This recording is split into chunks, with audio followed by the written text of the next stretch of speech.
دوستان سلام، اسپرسو ساز نووا مدل 159 اکسپرس رو داریم. من این دستگاه رو حدود 2 سال دارم ازش استفاده میکنم و میخوام تجربه خرید و یک سری نکات رو راجع به این دستگاه بهتون بگم. قبل از هر چیز بیایم اجزای تشکیل دهنده دستگاه رو بهتون معرفی کنم. خب دستگاه که از اینجا روشن میشه، این نحوه روشن شدنش وقتی که چراغ چشمک میزنه یعنی دستگاه در واقع المنتش در حال داغ شدنه. خب دستگاه از 2 تا نازل تشکیل شده، یکی برای آب جوش و دیگری برای بخار. اگه سمت راست دستگاه رو نگاه کنیم یه دکمه ولوم داره که اگه سمت راست ببریم برای آب جوش و اگه سمت چپ ببریم برای بخار، که به این صورته.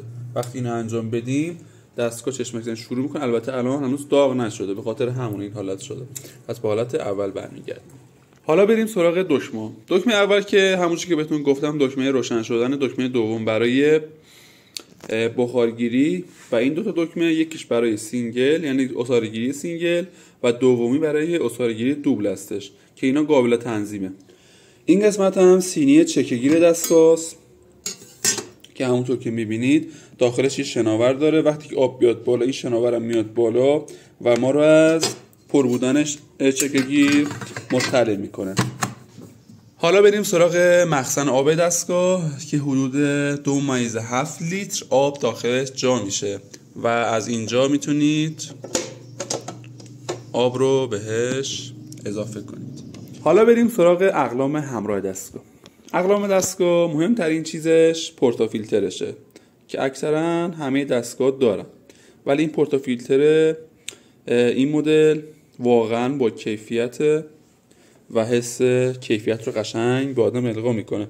وزنش هم همونطور که مشاهده میکنید 559 گرم، یعنی یه چیزی حدود نیم کیلو. بعدش یه دونه تمپر داره، تمپر بسیار با کیفیت، اینم وزنش 675 گرمه. همچنین 2 تا ناودونی داره، یه ناودونی تک، یه ناودونی دوبل به همراه دستگاه و یه دونه پیمانه قهوه پلاستیکی ولی بسیار با کیفیت و یه دونه پیچر. البته این پیچر خودش نیستش، این پیچر رو من جدا تهیه کردم چون پیچر خودش یکم حجمش کمتر بود و من پیچرش رو عوض کردم. همونطور که میدونید سایز پورتافیلتر دستگاه سایز 58 همون صنعتی هستش که همراه دستگاه 2 تا بسکت وجود داره، یه بسکت دوبل یه بسکت تک.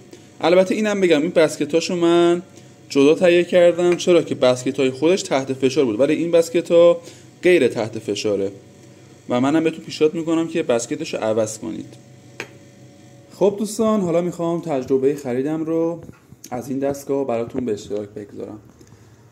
من توی این چند سالی که از این دستگاه استفاده کردم، یعنی 1-2 سال، مشکل خاصی ندیدم. حتی قبل از این مدل 128 رو داشتم.